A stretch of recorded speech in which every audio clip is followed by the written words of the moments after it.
नमस्कार प्रिय दर्शक बंधु निज स्वामी छड़ा केवल यही तीन जनक सह शोवा किसी भी करें स्त्री एक कथा को लेखिकी नियंतु आज्ञा एभली स्त्री निज स्वामी को केवे भी आज्ञा समय दिए ना केवे भी समय दिए ना स्वामी मरीगले भी मो सागर 5 मिनट टी कथा हो समस्त सहित कथापी ताको समय थो कि निज स्वामी को से केवे समय दबनी आके सम्मान दबनी आज्ञा आमती किसी कम कर चलो जोटा कि सब बेले स्वामीर ता प्रति सन्देह हो माने से कथा हो परपुरुष सहित कथा हो घंटा घंटा धरिकी कथा हो फोन वेटिंग आसो एवं कॉल कर चली स्वामी कॉल कर चली फोन को केवे रिसीव करना कौन ना मो घर लोक सहित कथा होती मु 100% ग्यारंटी दूची से कौ तीन जन परपुरुष से एमती करती तीन जन परपुरुष ना जदि आपण मैंने शुणे ना आपण रक्त गरम हो आज्ञा अति गुरुत्वपूर्ण एवं रहस्यमय ये कहानी टी शुणु कारण ये कहानी मध्य से 3 जनकर ना अच्छी एवं जो पुरुष ये कहानी टी शेष पर्यंत शुणी ना ता दाम्पत्य जीवन में केवे फाट सृष्टि हम ना एक ग्यारंटी लेखिकी नियंतु आज्ञा झगड़ा हम छोट मोट झगड़ा हे संपर्क अच्छी मैंने झगड़ा हे कि परवर्ती समय से 100 गुण भल पाइबार बदली जीव आउ सन्देह केवे भी हम ना आपण जीवन में उत्तरोत्तर उन्नति हम आज्ञा एक कथा को लेखिकी नियंतु ए भिडर शेष पर्यंत रुहतु से 3 जनक ना को जाणी रखते अति गोटे गुरुत्वपूर्ण कथा आज्ञा किंतु सबु स्त्री मानकर एमती लक्षण न कि सबु स्त्री सामान नुहति आज्ञा किसी स्त्री अच्छी जो मैंने निजर स्वामी निजर परिवार निज जीवन को उत्सर्ग कर देइछन्ती से बड़े महान नारी मान निकट में आमर 100 कोटी दंडवत आज्ञा किंतु एमती किसी नारी अच्छी जो मैंने नारी जाति कलंक पुरुष कौ गुण कम ना आज्ञा तेणु ये भिडटी को सब पुरुष सामान नुहति तेणु ये भिडटी को निज भितर को नेबेनि आज्ञा जो मैंने परकिया प्रीति लिप्त रही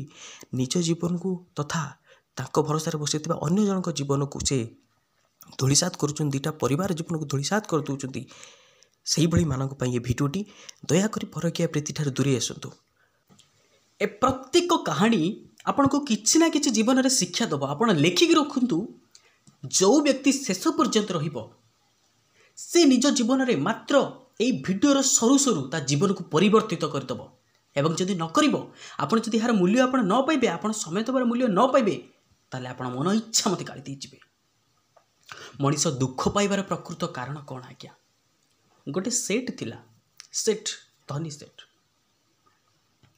से बहुत आलिशान बंगला बने थिला घर नुहे तो ताको बंगला बोली कहजिवो झलमल देखा जाउतिला ता निज जीवन ठारू अधिक से बंगलाटा को से बेसी भल पाउतिला जदि किसी टिके भी दाग आसी जाए ताको बहुत बाधे एवं से दाग लगे लोक को भल मंद कर से बहुत कथा कहे एक दिन कौन होची से सेठ बजार रू फेरिला बेले देखला तांको घर आगे किसी लोक रुंड होती पचारि बुझिला कौन होची बुझिला बेलू से घरटी पोड़ी जाइए आज्ञा कौन सी कारणवशतः सेमती क्या सहित न हो किंतु घटनाटा ये जी टिके दाग आसिले ता छाती फाटी जाउतिला घरटा पोड़ी जाइए कौन हे एबे सेठी ता मुंड पूरा खराब हो गला एवं कौन करिबो कौन नहीं से कथा भाबू भाबू ता बड़ पुआ आसी पहुँचला बापा आपण व्यस्त हूँ ना ये घरटा आमर है कि ना ये घरटा मु आउ जन को बिक्री कर देइछि जेते बेले सेठ जनक ये कथाटी शुणिला सांगे सांगे आज्ञा ठीक है ता देहरे जमती संजीवनी बुटी लगेदेला लेप लगेदेला पुनर्बार से जीवन पाइला एवं खुशी होगा एवं ता निज पुअर पिठी को थापुड़ा लगिला वाह तो भाया पुआ केते जनक भाग्य मिले तो आज मो जीवन बंचीगला मुझे भावुली मो घर बोलिकी किंतु घर जहाँ ये खराब होगा आगुरी तू आउ जन को बिक्री कर देचु एकदम खुशी होगा एवं से लोकों सांगरे बसिकी देखला कौन हो किंतु ता किछि समय परे ता सान को आसिकला बापा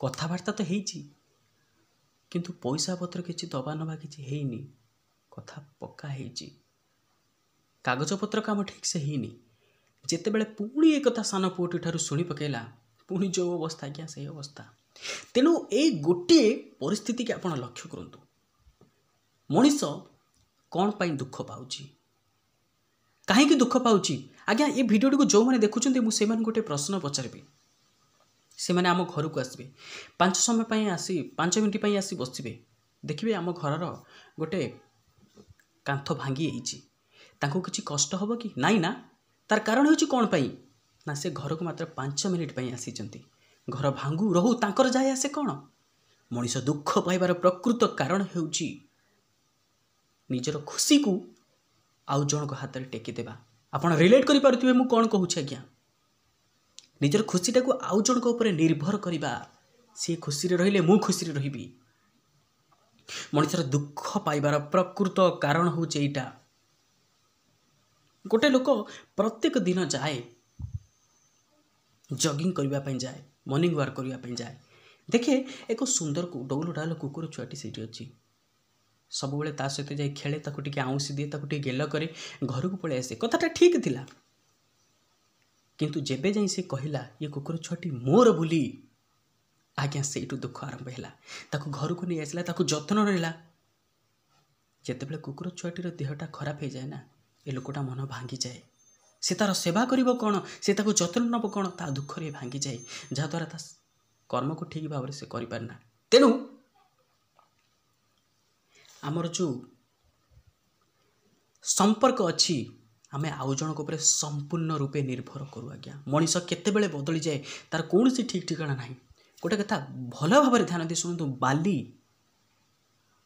को जितेबाला आम हाथ जोरे मुठेबा से बालीटा खसी जावाई लगे हाथ धीरे धीरे धीरे धीरे कर संपर्क हूँ ठीक से भाई जिनिस आज्ञा ये स्वामी स्त्री संपर्क ठीक से भाई जिनिस जितेबाला आम आउ जन को आम अख्तियार रखापी जोर जबरदस्त चेष्टा करती ना से धीरे धीरे धीरे धीरे आम हाथ खसवाई चेष्टा करे आ जार जो लोकर चरित्र भल ताको आपण जिते खराब लोकों संगे छाड़ीदे भी से भल ही जार चरित्र खराब आप 7 सिंधुक भितर ताको ताला दे रखिले भी से खराब हम ही हम तेणु प्रथम कहानी आमको यही शिक्षा मिलेला जे निजर खुशीटा को निज भितर आम अनुभव करवा आमे आमर खुशीटा को अन्य मानक बारे निर्भर करुचे एवं अन्य मानक ठारू आमे आशा करुचे आमे ताकू एई काम करिचु आमे ताकू विपद समय रे ठिया हिचु माने सी आमको साहाଯ୍ୟ करबा आज्ञा आपण जदि भल मनरे भल काम करिवे आ जनकर सेवा करिवे ना भगवान आपण को पाखरे चिड़ा हेबे कि आपण को साहाଯ୍य करू न करू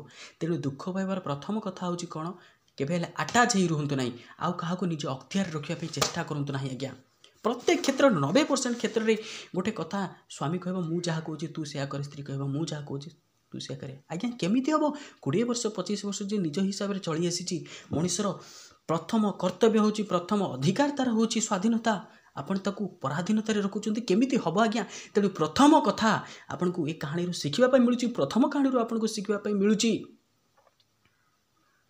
निजे स्वाधीन रहिबा सहित अन्य मानकु स्वाधीनता रे बंचिबाकू आपण सुजोग दियंतु आज्ञा आपण शेष पर्यंत रुहंतु जानिबे को 3टी व्यक्ति पई से निज स्वामीर जीवन नापे मध्य पछे नाही आपण शेष पर्यंत रुहंतु किछि मूल्य पाइले नाही ए स्टोरी रो ताले वीडियो को लाइक करी चैनल को सब्सक्राइब करी ऑन नोटिफिकेशन को क्लिक करंतु आज्ञा से जीवन सारा बहुत माँ लक्ष्मी सेवा करछि बहुत भय करछि बहुत भक्ति करछि एवं अनेक लोगों को दान मध्य देछि गोटे नगर जने सेठ थाए बहुत लोगों को से दान देछि एक दिन तांको घरे 3 बहु भितर कली है सेठ जनक आसी राति शोची कम सारी दिन जगार कम सब सारी राति शोची माता लक्ष्मी राति स्वप्न आसिले एवं कहले तुम बहुत सेवा कर मत बहुत भय कर मत बहुत भक्ति करिचु किंतु मु तो घरे एवं रही पारि ना कारण जो घरे कली झगड़ा हुए मुझे घरे रुहे ना जो घरे मन फटाफटी हुए मुझे घरे रुहे ना मुझे घर छाड़ी चली जाऊँगी जितेबाला एतक कथा शुणी पकई हठात उठी पड़ा और आखिरी छल छल लुहनी कहला माँ तू जदि मो घर जावाई चाहूँ मु किए ते अटकेबी हेले माँ से स्वप्न आउ गोटे कथा कहते जेहेतु तू एत मत भय करुचु भक्ति करुचु मत पूजा करुचु तो घर जावा आगु मत गोटे मात्र बर मागे से गोटे मात्र बर दे तो घर चली जी सेठ जनक हाथ जोड़ी माँ को कही मत गोटे दिन वा समय दिए मो 3 बहु को पचारिकी मु कहबी कौन मोर दरकार सकाळ है ବୁଢ଼ାଟି କାନ୍ଦି କାନ୍ଦି ତିନି ବୋହୂଙ୍କ ପାଖରେ କଥା କହିଲା ଏବଂ ପ୍ରଥମ ବୋହୂକୁ ପଚାରିଲା, ମା କ'ଣ ବର ମାଗିବି ମାଆଙ୍କୁ କହିଲୁ?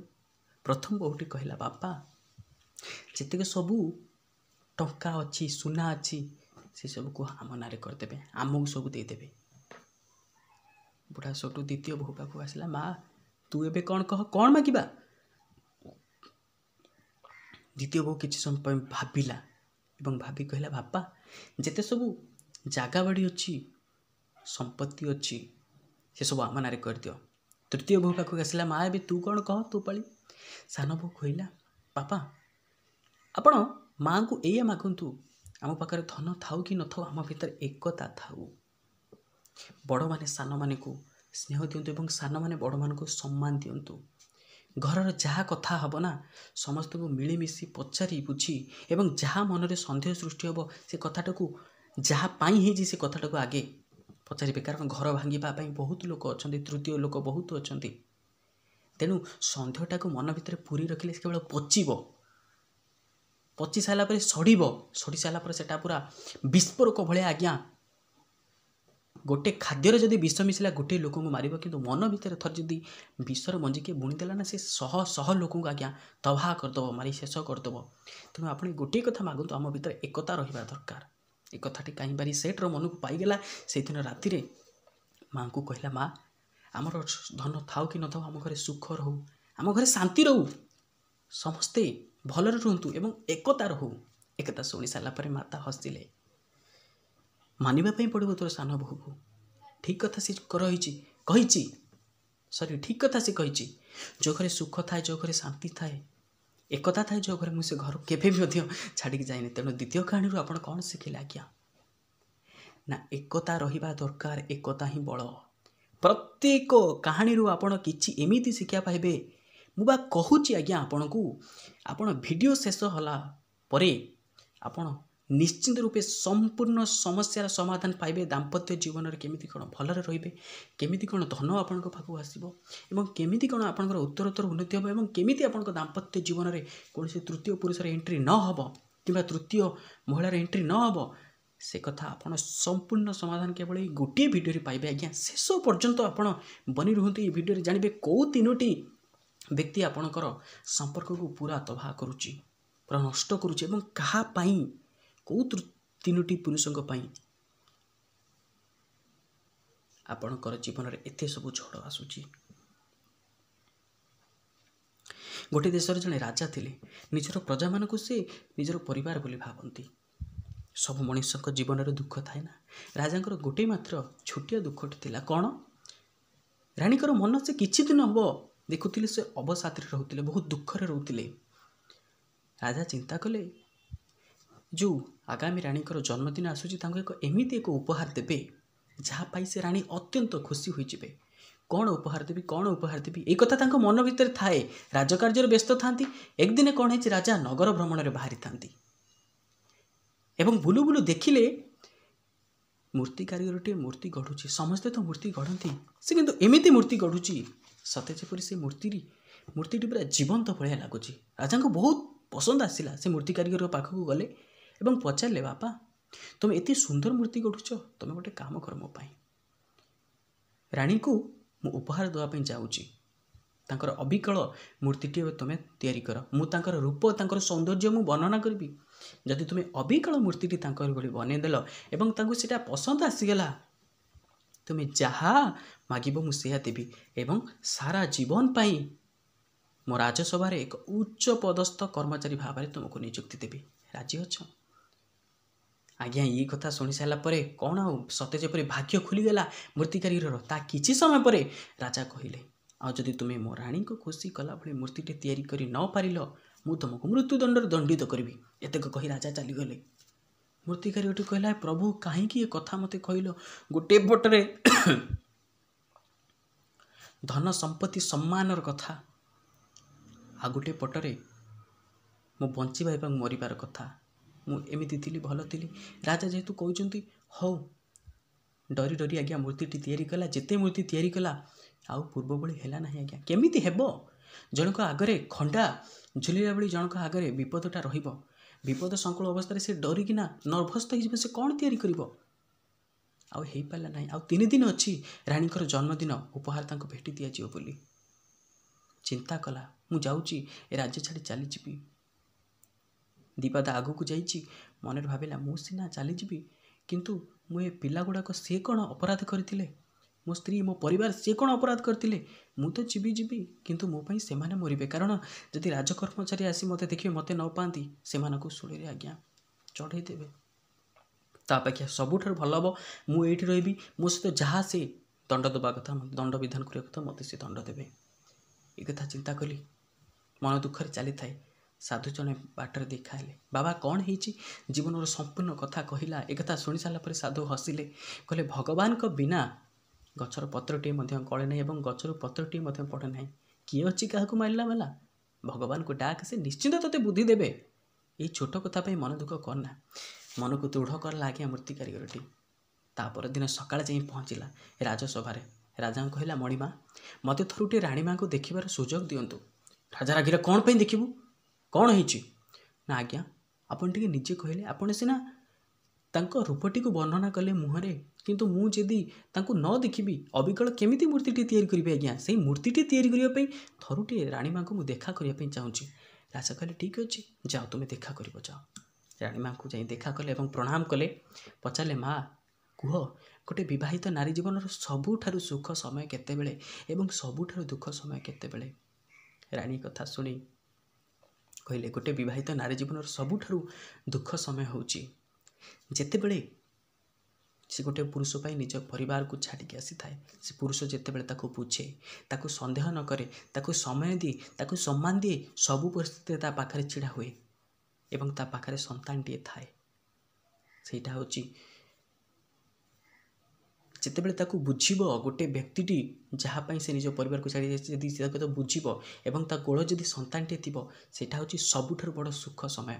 ଏବଂ ତାର ବିପରୀତଟା ହେଉଛି ସବୁଠାରୁ ବଡ଼ ଦୁଃଖ ସମୟ। କ'ଣ ନା, ଯାହା ପାଇଁ ସିଏ ନିଜ ପରିବାରକୁ ଛାଡ଼ି ଆସିଛି, ସେଇ ଲୋକଟି ଯେତେବେଳେ ନ ବୁଝିବ, ତାକୁ ସମୟ ନ ଦେବ, ତାକୁ ସମ୍ମାନ ନ ଦେବ, ଆଉ ତା ପାଖରେ ଯଦି ସନ୍ତାନଟିଏ ନଥିବ, ସେଇଟା ହେଉଛି ସବୁଠାରୁ ବଡ଼ ଦୁଃଖ ସମୟ। ଏଇ କଥା ଶୁଣି ମୂର୍ତ୍ତି କାରିଗରଟି ଚାଲିଗଲା ଆଜ୍ଞା।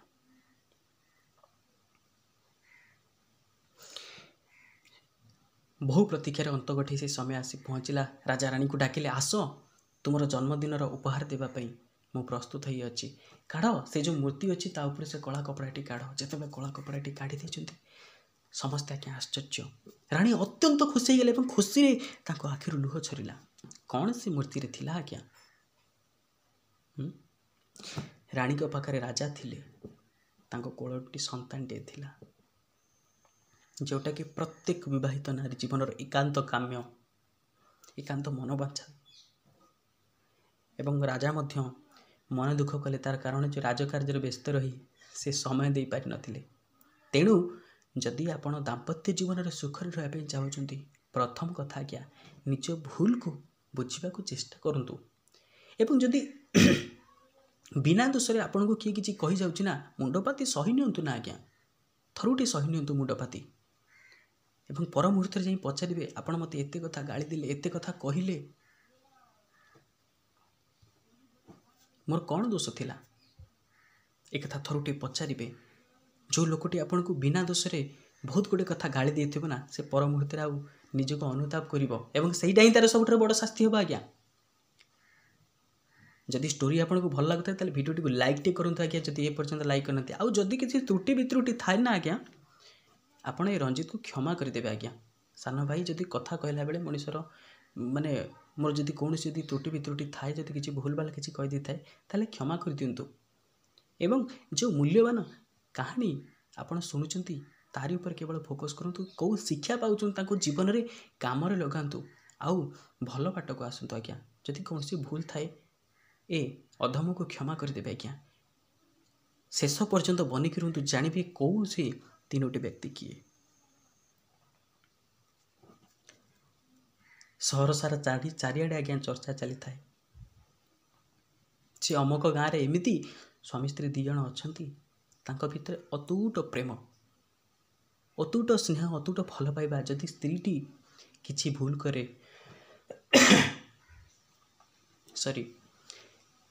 ସ୍ୱାମୀ ଯେତେ କଥା କହିଲେ ମଧ୍ୟ ସ୍ତ୍ରୀଟି ମୁଣ୍ଡପାତି ସହିନିଏ। ଏବଂ ସ୍ୱାମୀଟି ଯଦି କିଛି ଭୁଲ କରେ ସ୍ତ୍ରୀଟି ଯେତେ କଥା କହିଲେ ମଧ୍ୟ ସ୍ୱାମୀ ମୁଣ୍ଡପାତି ସହିନିଏ। ଏ ଦୁଇ ଜଣଙ୍କର ପ୍ରେମର ଚର୍ଚ୍ଚା, ଭଲ ପାଇବାରେ ଚର୍ଚ୍ଚା ଚାରିଆଡ଼େ ନିଆଁ ପରି ବ୍ୟାପିଗଲା। ରାଜାଙ୍କ ପାଖରେ ଯାଇ ବି ପହଞ୍ଚିଲା। ରାଜା ଆଶ୍ଚର୍ଯ୍ୟ ହୋଇଗଲେ, ଏତେ ଭଲ ପାଇବା। ଆଚ୍ଛା, ସେ ବ୍ୟକ୍ତିଟିକୁ ଡକାଯାଉ। ରାଜକର୍ମଚାରୀ ଗଲେ, ସେ ବ୍ୟକ୍ତିଟିକୁ ଡାକି ଆଣିଲେ। ରାଜା ପଚାରିଲେ, ତମ ସ୍ତ୍ରୀ ତୁମକୁ କ'ଣ ତୁମ ଏତେ ଭଲ ପାଏ? ସେ ଏତେ ସତୀ, ସେ ଏତେ ପତିବ୍ରତା? ବ୍ୟକ୍ତି ଜଣକ କହିଲା, ହଁ ଆଜ୍ଞା, ସେ ବହୁତ ସତୀ।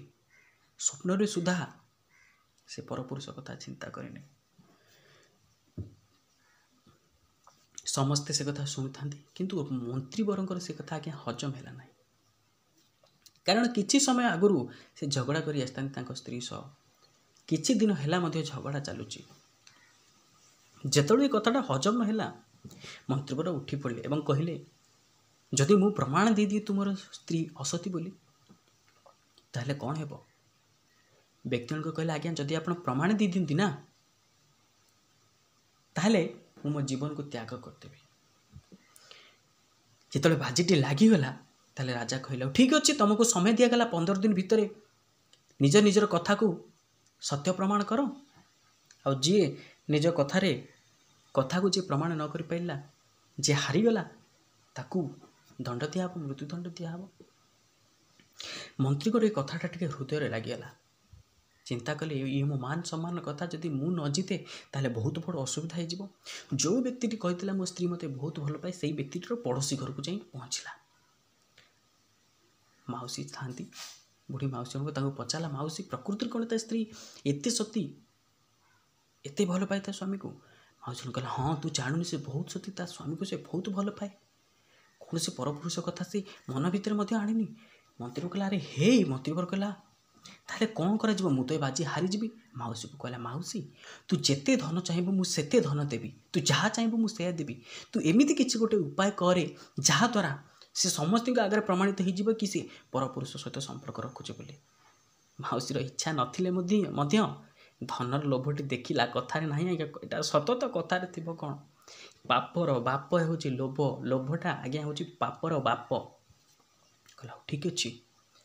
ଧନ ନେଲା, ବହୁତ ଗୋଟିଏ ଧନ ନେଲା ଏବଂ ଯାଇ ସେ ସ୍ତ୍ରୀ ଲୋକଟିର ଘରେ ଯାଇ ପହଞ୍ଚିଲା। ଏ ମାଉସୀ ଜଣକ, ମାଲୋ, ତାକୁ କହିଲା, ମାଲୋ, ତୁ ପୁରା ମୋ ଝିଅ ଭଳିଆ ଦେଖାଯାଉଛୁ। ଆଜି ମୋର କାହିଁକି ଇଚ୍ଛା ହେଉଛି ତୋତେ ଟିକେ ମୁଁ ଗାଧେଇ ଦେବି। ସ୍ତ୍ରୀ ଲୋକଟି ବହୁତ ଭଲ। ସ୍ତ୍ରୀ ଲୋକ କହିଲା, ହଉ ଠିକ୍ ଅଛି ମାଉସୀ, ମୋତେ ଗାଧେଇ ଦିଅ। ତା ବାମ ପଟ ଜଙ୍ଘରେ ଥିବା କଳା ଜାଇଟିକୁ ଦେଖି ଆସିଲା ଏବଂ ବାସ୍ ଏତିକି କଥା ମନ୍ତ୍ରୀବର ଖାନାରେ କହିଥିଲା। ତାପରେ ଆଉ କ'ଣ, ସବୁକିଛି ଶେଷ ହେଇଗଲା। 15 ଦିନ ତା ପୂର୍ବରୁ ରାଜସଭା ଡକାଗଲା ଏବଂ ମନ୍ତ୍ରୀବର କହିଲେ, ସେ ବ୍ୟକ୍ତିଟିକୁ ଡାକ ଯିଏ କହୁଥିଲା ତା ସ୍ତ୍ରୀ ସତୀ ବୋଲିକି। ବ୍ୟକ୍ତି ଜଣକ ଆସି ପହଞ୍ଚିଲା। ମନ୍ତ୍ରୀବର କହିଲେ, ଯଦି ତୋ ସ୍ତ୍ରୀ ସତୀ, ତାହେଲେ ମୋତେ କହ, ତା ବାମ ପଟ ଜଙ୍ଘରେ କଳା ଜାଇ ଅଛି କି ନାହିଁ? ବ୍ୟକ୍ତି ଜଣକ ପୁରା ଆଶ୍ଚର୍ଯ୍ୟ ହେଲା, ପାଦ ତଳୁ ମାଟି ଖସିଗଲା। ଆଜ୍ଞା, କ'ଣ ଏ କଥା ଆପଣ କେମିତି ଜାଣିଲେ? ମନ୍ତ୍ରୀକୁ କହିଲେ, ମୁଁ ତାଙ୍କ ସହିତ ଗୋଟେ ରାତି ବିତେଇଛି, ନହେଲେ ମୁଁ କେମିତି ଜାଣିଲି? ଯେତେବେଳେ ସମସ୍ତଙ୍କ ସାମ୍ନାରେ ପ୍ରମାଣ ହେଇଗଲା, ରାଜା କହିଲେ, ହଉ ଠିକ୍ ଅଛି, ଏବେ ତ ସବୁ ସାଫ ହେଇଗଲା, କଥା ଶେଷ ହେଇଗଲା, ତାହେଲେ ଏ ବ୍ୟକ୍ତି ଜଣକ ମୃତ୍ୟୁଦଣ୍ଡ ପାଇବ। ଠିକ୍ ଅଛି, ତୋର ଶେଷ ଇଚ୍ଛା କ'ଣ କହ? ବ୍ୟକ୍ତି ଜଣକ କହିଲା, ହାତ ଯୋଡ଼ି କହିଲା, ଆଜ୍ଞା, ମୋର ଶେଷ ଇଚ୍ଛାଟି ହେଉଛି ମୋ ସ୍ତ୍ରୀକୁ ଥରୁଟିଏ ମୁଁ ଦେଖା କରିବି, ତା ସହିତ ଥରୁଟିଏ ମୋ ଜୀବନର ଶେଷ ଥର ପାଇଁ ତା ସହିତ କଥା ହେବି। ବ୍ୟକ୍ତି ଜଣକ ଗଲା, ତା ସ୍ତ୍ରୀକୁ କହିଲା, ତୁ ପରା ମୋତେ ଏତେ ଭଲ ପାଉଥିଲୁ, କ'ଣ ମୁଁ ତୋ ପାଖରେ ଭୁଲ କଲି? କାହିଁକି ତୁ ମୋତେ ଏମିତି ଦଣ୍ଡ ଦେଲୁ? ତୋ ପାଇଁ ଆଜି ମୁଁ ମୃତ୍ୟୁଦଣ୍ଡ ପାଉଛି। କେଉଁଠି କମି ରହିଗଲା ମୋ ଭଲ ପାଇବାରେ? ସ୍ତ୍ରୀ କିଛି ବୁଝିବା ଆଗରୁ ଚାଲି ଆସିଲା ଆଜ୍ଞା, ସ୍ତ୍ରୀ ସହିତ କିଛି କଥା ନ ହେଇ। ସ୍ତ୍ରୀ ଭଗବାନଙ୍କୁ ଡାକିଲା, ପ୍ରଭୁ, କ'ଣ ଇଏ? ମୋତେ ରକ୍ଷା କର। ମୁଁ ଯଦି ପ୍ରକୃତରେ କୌଣସି ପରପୁରୁଷ କଥା ମୋ ସ୍ୱପ୍ନରେ ସୁଦ୍ଧା ମଧ୍ୟ ଭାବିନଥାଏ, ତାହେଲେ ମୋ ଶଙ୍ଖା ସିନ୍ଦୁରକୁ ଆପଣ ରକ୍ଷା କରନ୍ତୁ। ଭଗବାନ ମୁଣ୍ଡରେ ବୁଦ୍ଧି ଦେଲେ। ଆସି ପହଞ୍ଚିଲା ରାଜସଭାରେ। ରାଜାଙ୍କୁ କହିଲା, ରାଜା ପଚାରିଲେ, ମା, ତୁମେ କିଏ? ସ୍ତ୍ରୀ ଲୋକ ଜଣ କହିଲା, ଆଜ୍ଞା, ମୁଁ କିଏ ଆପଣଙ୍କର ଜାଣିବାର କିଛି ବି ଆବଶ୍ୟକ ନାହିଁ। ଏତିକି ଜାଣନ୍ତୁ, ବାସ୍ ମୁଁ ଆପଣଙ୍କର ରାଜ୍ୟର ଏକ ବାସିନ୍ଦା ଅଟେ। ଆଉ ମୁଁ ବହୁତ ଭଲ ଭାବରେ ନୃତ୍ୟ ପରିବେଷଣ ଜାଣିଛି ଏବଂ ମୁଁ ଏଇ କଥା ମଧ୍ୟ ଜାଣିଛି ଆପଣ ବହୁତ କଳାପ୍ରେମୀ। ଯଦି ଆପଣ ମୋତେ ଅନୁମତି ଦିଅନ୍ତି, ତାହେଲେ ମୁଁ ମୋ କଳାକୁ ପ୍ରଦର୍ଶନ କରିବି। ରାଜା କହିଲେ, ତ ଅତି ବଢ଼ିଆ କଥା, ତାହେଲେ ତୁମେ ପ୍ରଦର୍ଶନ କର, ଦେଖିବା ତୁମେ କେମିତି ନୃତ୍ୟ ପରିବେଷଣ କରୁଛ। ନୃତ୍ୟ ପରିବେଷଣ ଆଜ୍ଞା ଆରମ୍ଭ କଲେ। ଏତେ ସୁନ୍ଦର ଭାବରେ ସେ ନାଚିଲେ, ନୃତ୍ୟ ପରିବେଷଣ କଲେ राजा मुग्ध हो गले कहले माँ कुह तुमर कौन आवश्यक तुम जहाँ कह मुझे तुमको सैया देवी मु अत्यंत मुग्ध अत्यंत प्रीत तुम नृत्य परिवेशन रे हाथ जोड़ी कहला आज्ञा स्त्री लोक जनक मते एतिकी केवल जदि आप प्रकृति मो उपर खुशी अच्छा प्रकृति मते सम्मान जनइबा चाहूँगी मो कला परिवेशन पर जदि प्रकृति आप खुशी अच्छा मो नृत्य परिवेशन जदि आप खुशी अच्छा मो कला को नहीं ताले मते एतिकी कहतु आपण समस्त को न्याय दिंती किंतु आपणकर यही राजदरबार रे एक एमिति चोर अच्छी जे कि मोर सबकि चोरी कर मोर सबकि लुटि नहीं मो संसार आज बर्बाद हो से लोक जनक हूँ आपण मंत्री मंत्री पर आज्ञा हठात उठी पड़े और कहले महाराज ये स्त्री लोक जन को मु प्रथम थर पर राजसभा देखुची आगुरी मुझे या देखनी एति कथा हसिला से स्त्री लोक जनक और कहला महाराज एवं आपण विचार करूँ जो लोक प्रथम थर पर मो सहित ये राजसभा देखा सी मो सहित राति बीतेला केमिति एवं मो बाम पटरे थिबा कला जाइटी को से देखिला केमिति राजांकर मुंड खराब हो गला आज्ञा अरे माँ तुम्हें किए कहा कथा कहूच कि कथा कहूच ना आज्ञा मु हूँ से व्यक्ति स्त्री जो व्यक्ति आपण राजदरबार को आसी कही कि मोर स्त्री अत्यंत सती ये मंत्री निजर सम्मान को तले न खसेबा एमिति कूट चक्रांत करिसेंती आपण घटनार सत्य सत्य अनुसंधान करिबार थिला तापरे आपण राय शुणिबार थिला राजा मध्य सब कथा शुणिले एवं निजर विचार उपरे मन दुख कले अत्यंत लज्जित हेले अनुताप कले कि घटनार सत्य सत्य अनुसंधान न करी जनकर जीवन चली जाता मंत्री वर को मृत्युदंड देले आज्ञा ये आपण मान अनुरोध ये कहानी आमको यही शिक्षा मिला कि दुनिया रे सबु नारी समान नुहंती कि सबु पुरुष समान नुहंती एमिति पुरुष अच्छा एवं एमिति नारी अच्छा जो मैंने निजर परिवार लोकों निज जीवन को उत्सर्गीकृत कर दौरान से भाई महान नारी निकट में से भाई महान पुरुषों निकट आम 100 कोटी प्रणाम 100 कोटी दंडवत आज्ञा किंतु एमिति किछि नारी आमिति किछि भी से पुरुष मान मध्य पुरुष अच्छा नारी मान भर एमिति किछि नारी अच्छा जो मैंने नारी जाति ए पुरुष जाति आज कलंक होती दयाकोरी आपण को अनुरोध परखिया प्रीति ठार आज्ञा दूरे आसतु कौन मिलूँ आपन को एमती दुईटा परिवार को छारखार करी एवं समाज को शिक्षा दी आपण लोक शिखुंट कहीं एमती कम आप कर दयाकोरी परकिया प्रीति ठार दूरे आसतु शेष पर्यंत भिडियो शेष पर्यंत रुहतु जानवे एमती कौ 3टी लोक जहाँपाई आपण संपर्क में सब बेले कली झगड़ा हो बास ये 3 जन को जदि आप जानवे ताले जीवन सारा केबे आपण भीतर झगड़ा हे ना हम अल्प जहाँकि परवर्ती समय भल पाइबार बदल जीव किंतु एमिति नुह कि संपूर्ण रूपे आज्ञा मो देहटी खराब जदि कौन त्रुटि वित्रुटि रोचे ताले क्षमा करते बहुत परिश्रम भिडियोटी बनौचे आज्ञा लाइक टे कर दिंतु भिडियो को एवं चैनल को सब्सक्राइब करी ऑल नोटिफिकेशन को क्लिक करूँ भिडियो को बहुल मात्रा आज्ञा शेयर करूँ आज्ञा यहाँ केवल बास शेष स्टोरीटी आम या जाना तापर जाना से 3 जन ना कौन आज्ञा ध्यान दे कथाटी को शुणुते राजदरबार बसी थाए साधु जने आसी पहुँचले राजा भल भाव अभ्यर्थना कले एवं पचारे आसबार अभिप्राय कौन आज्ञा कहतु साधु कहले मुझे शुणी तुम राजसभा बहुत बड़ बड़ विद्वान एवं पंडित माने अच्छी मुझे परीक्षा करने आसी मो हाथ में एका भली देखा जाउतिबा 2टी मुदी अच्छी से 2टी मुदी भितर गोटे हूँ असली हीरा मुदी और गोटे हूँ नकली हीरा मुदी एवं जी चिन्ह दे पार असल हीरा मुदीटी किए से हीरा मुदीटी संपूर्ण रूपे तार हो समस्ते आज्ञा उत्सुक थिले किए जितुची एवं किए से हीरा मुदीर असल हकदार होउची जन जन करी समस्ते पंडित आसिले समस्त विद्वान आसिले जी जोटी जेते सब ज्ञानी गुणी पंडित माने समस्ते आसिले देखिले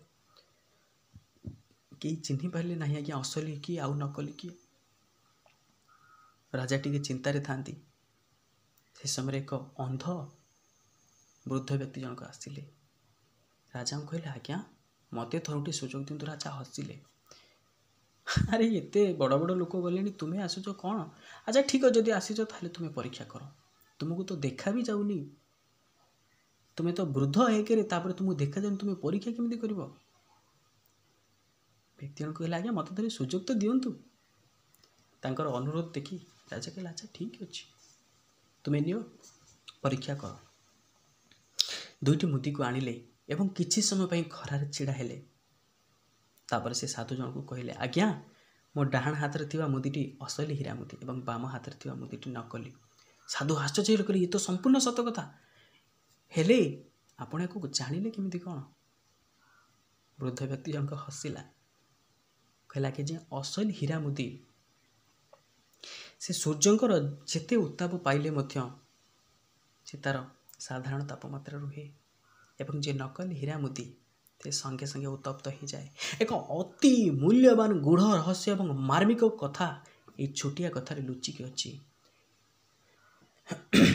ଯଦି ଆପଣ ନିଜ ଜୀବନକୁ ଆଗେଇବା ପାଇଁ ଚାହୁଁଥାନ୍ତି, ଯଦି ଦାମ୍ପତ୍ୟ ଜୀବନରେ ଭଲରେ ରହିବା ପାଇଁ ଚାହୁଁଛନ୍ତି, ଯଦି ସଂସାର ରଥଟାକୁ ଭଲ ଭାବରେ ଆପଣ ଚଳାଇବା ପାଇଁ ଚାହୁଁଥାନ୍ତି, ତାହେଲେ ପ୍ରଥମେ ନୀରବତା ଶିଖନ୍ତୁ, ପ୍ରଥମେ ଧୈର୍ଯ୍ୟ ଶିଖନ୍ତୁ, ଅନ୍ୟର ଭୁଲକୁ କ୍ଷମା କରିବା ଶିଖନ୍ତୁ।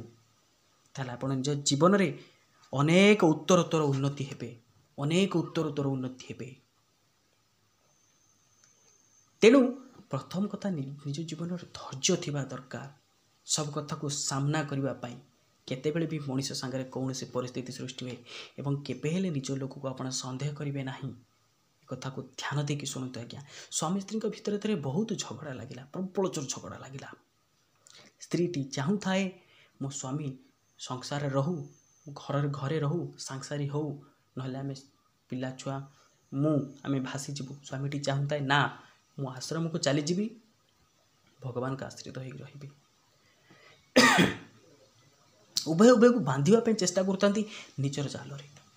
ବ୍ୟକ୍ତି ଜଣକ ପୁରା ବିବ୍ରତ ହୋଇଗଲା ଏବଂ ଚିନ୍ତା କଲା ମୁଁ ଆଉ ଏ ଘରେ ରହିବି ନାହିଁ, ମୁଁ ଯାଉଛି ମୋ ଜୀବନଟାକୁ ମୁଁ ଆଜି ଶେଷ କରିଦେବି। ଏତିକି କଥା ଚିନ୍ତା କରି କ୍ରୋଧ ଜର୍ଜରିତ ହୋଇ ଚାଲିକି ଯାଉଥାଏ ଆଜ୍ଞା। ସାଧୁ ଜଣେ ଦେଖା ହେଲେ, ପଚାରିଲେ ବାବା ତୁମେ କୁଆଡ଼େ ଯାଉଛ? ସବୁ କିଛି କଥା କହିଲା ଆଜ୍ଞା, ଘରେ ଖାଇବା ପାଇଁ ନାହିଁ। ମୁଁ ତାଙ୍କୁ ଯେଉଁଠି ଆଣି ଦେଲା ବେଳକୁ ସବୁ ମୋ ପଇସାକୁ ସବୁ ଖର୍ଚ୍ଚ କରିଦେଉଛନ୍ତି, କିଛି ରଖୁନାହାନ୍ତି ଏବଂ ମୋତେ ବି କହୁଛନ୍ତି ଘରେ ରହ। ମୁଁ ପୁରା ବ୍ୟସ୍ତ ହେଇଗଲିଣି, ବିବ୍ରତ ହେଇଗଲିଣି। ନା ମୁଁ ଆଉ ଘରେ ରହିବି ନାହିଁ, ମୁଁ ଯାଉଛି, ମୁଁ ଆଉ ଘରେ ରହିବି ନାହିଁ।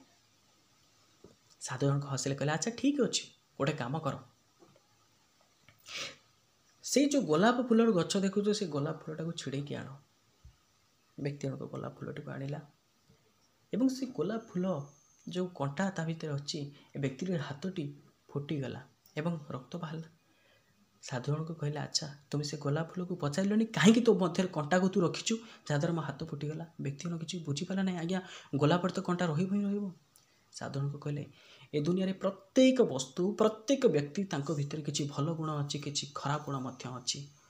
ତେଣୁ ପ୍ରଥମେ ଆପଣଙ୍କୁ ଆଡ଼ଜଷ୍ଟ କରିବା ପାଇଁ ପଡ଼ିବ। ଯଦି ସମସ୍ତଙ୍କ ଭିତରେ ଭଲ ଗୁଣ ଅଛି ତାହେଲେ ସମସ୍ତଙ୍କ ଭିତରେ ଖରାପ ଗୁଣ ଅଛି। ଦୁନିଆରେ ସମସ୍ତେ କେହି ଭଲ ନୁହନ୍ତି କି ସମସ୍ତେ ପୁରା ଖରାପ କେହି ନୁହନ୍ତି। ତେଣୁ ଆପଣ ଆଡ଼ଜଷ୍ଟ କରନ୍ତୁ ନା ଆଜ୍ଞା। ତେଣୁ ପ୍ରଥମ କଥା ଆପଣ ଶିଖିଲେ କାହାକୁ କେବେ ନିଜ ଅକ୍ତିଆର ଭିତରେ ରଖିବେ ନାହିଁ। ଯଦି ଆପଣ ତାଙ୍କ ଦୋଷକୁ କ୍ଷମା କରିଦେଉଛନ୍ତି ତାହେଲେ ସିଏ ମଧ୍ୟ ଆପଣଙ୍କ ଦୋଷକୁ କ୍ଷମା କରିଦେବେ। ଆଉ ହଁ, ତୁମେ ଯେଉଁ କହୁଛ ତୁମେ ଭଗବାନଙ୍କ ନିକଟକୁ ଯିବ, ତୁମେ ଗୃହସ୍ଥ ଭିତରେ ରହିକି ମଧ୍ୟ ଭଗବାନଙ୍କୁ ଯଦି ନିଜର କର୍ମର ଫଳକୁ ସମର୍ପଣ କରିଦିଅ, ସବୁ କିଛିକୁ ଯଦି ଆପଣ ସମର୍ପଣ କରିଦିଅନ୍ତି ତାହେଲେ ନିଶ୍ଚିତ ରୂପେ ଭଗବାନଙ୍କର କୃପା ତୁମେ ଲାଭ କରିପାରିବ। ଏକଥା ଶୁଣି ଅତ୍ୟନ୍ତ କୃତ୍ୟ ହୋଇଗଲେ ସେ ବ୍ୟକ୍ତି ଜଣକ। ତେଣୁ ଶେଷରେ ଗୋଟିଏ କଥା କହୁଛି, ଦୁନିଆରେ ଆଜ୍ଞା ସବୁ ନାରୀ ସମାନ ନୁହନ୍ତି, ସବୁ ପୁରୁଷ ସମାନ ନୁହନ୍ତି।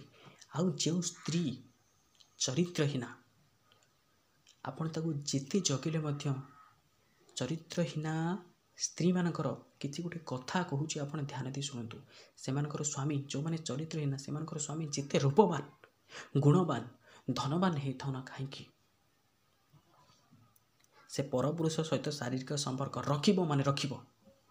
ସ୍ୱାମୀ ପାଖରେ ତାକୁ ଜମା ଭଲ ଲାଗିବ ନାହିଁ। ସ୍ୱାମୀ ଯେତେ ଉଚ୍ଚ ଆସନ ବସେ ତାକୁ ଜମା ଭଲ ଲାଗିବ ନାହିଁ। ସବୁବେଳେ କମ୍ପାରିଜନ୍ କରିବ, ସିଏ ଏମିତି ଏତେ ପଇସା ରୋଜଗାର କରୁଛି, ଏମିତି ଏତେ ପଇସା ରୋଜଗାର କରୁଛି, ସବୁବେଳେ ତାକୁ କମ୍ ଲାଗିବ। ଏବଂ ପରପୁରୁଷ ଯେତେ ଖରାପ ହେଇଥିଲେ ବି ତାକୁ ବହୁତ ଭଲ ଲାଗିବ। ଏବଂ ଏ 3 ଜଣ ପରପୁରୁଷଙ୍କ ସାଙ୍ଗରେ ସେ ସବୁବେଳେ ମିଶିବା ପାଇଁ ଚେଷ୍ଟା କରିବ, ଯେଉଁମାନଙ୍କର ଚରିତ୍ର ଖରାପ। କିନ୍ତୁ ସବୁ ଲୋକ ସେଇଭଳିଆ ନୁହନ୍ତି ଆଜ୍ଞା। 1 ସ୍ୱାମୀର ସାଙ୍ଗ, ଦୁଇ କିଏ ଆଜ୍ଞା ଯେତେ ସବୁ ପଡ଼ିଶା ଲୋକ। ତିନି ସ୍ୱାମୀର ଭାଇ। କେମିତି ଲାଗିଲା ଆଜ୍ଞା ଆପଣଙ୍କୁ? କାହା ସହିତ ନା କାହା ସହିତ ସେ ଶାରୀରିକ ସମ୍ପର୍କ ରଖିବା ପାଇଁ ଚେଷ୍ଟା କରିବ। ଯେଉଁମାନଙ୍କର ଚରିତ୍ର ଖରାପ, କିନ୍ତୁ ସବୁ ଲୋକ ଏମିତି ନୁହନ୍ତି ଆଜ୍ଞା। ଆପଣ ଅନେକ ସାରା ସୋସିଆଲ ମିଡ଼ିଆରେ ଦେଖୁଥିବେ ପରକୀୟା ପ୍ରୀତି ପାଇଁ ସଂସାର କେମିତି ଆଜି ପୁରା ତେଜ ନେସ୍ ହେଇଯାଇଛି ଆଜ୍ଞା। ଆପଣ କେବଳ ଏତିକି ହାତ ଯୋଡ଼ି ବିନମ୍ର ନିବେଦନ କରୁଛି, ପରକୀୟା ପ୍ରୀତିଠାରୁ ଦୂରେଇ ଆସନ୍ତୁ ଆଜ୍ଞା। ଜୀବନରେ ଭଲ ମଣିଷ ହୁଅନ୍ତୁ, ଭଲ ବାଟରେ ରୁହନ୍ତୁ, ଭଲ କର୍ମ କରନ୍ତୁ, ନିଶ୍ଚିନ୍ତ ଜୀବନରେ ଆଗକୁ ଯିବେ। ମୋ ଦେହ ଖରାପ ଦୃଷ୍ଟିରୁ ଆଜ୍ଞା କୌଣସି ଯଦି ଭୁଲ ବଟକରା ଥାଏ, ମାନୁଛି ଆଜ୍ଞା, ଯଦି କିଛି ଭୁଲ ରହିପାରେ, ଯଦି କିଛି ଭୁଲ ଥାଏ, ତାହେଲେ ଆପଣଙ୍କ ମାନଙ୍କ ମହାନ ହୃଦୟରେ ଏ ସାନ ଭାଇକୁ ଆପଣ କ୍ଷମା କରିଦେବେ। ଏବଂ ଯେତେବେଳେ ଆପଣ ଏଇଭଳି ଭଲ କଥା ଶୁଣିବା ପାଇଁ ହେବ, ଆପଣ ୟୁଟ୍ୟୁବରେ ସର୍ଚ୍ଚ କରିବେ ରଞ୍ଜିତ ଶେଖର ନାୟକ। ସମ୍ପୂର୍ଣ୍ଣ ଚ୍ୟାନେଲ ଆପଣଙ୍କ ସାମ୍ନାରେ ଆସିବ। ଦେଖା ପରବର୍ତ୍ତୀ ଭିଡ଼ିଓରେ। ନିଜର ଯତ୍ନ ନେଉଥାନ୍ତୁ ଆଜ୍ଞା। ଆପଣଙ୍କର କର୍ମର ଫଳକୁ ଭଗବାନଙ୍କ ନିକଟରେ ସମର୍ପଣ କରୁଥାନ୍ତୁ। ଭଲରେ ରୁହନ୍ତୁ ଆଜ୍ଞା। ଜୟ ଜଗନ୍ନାଥ।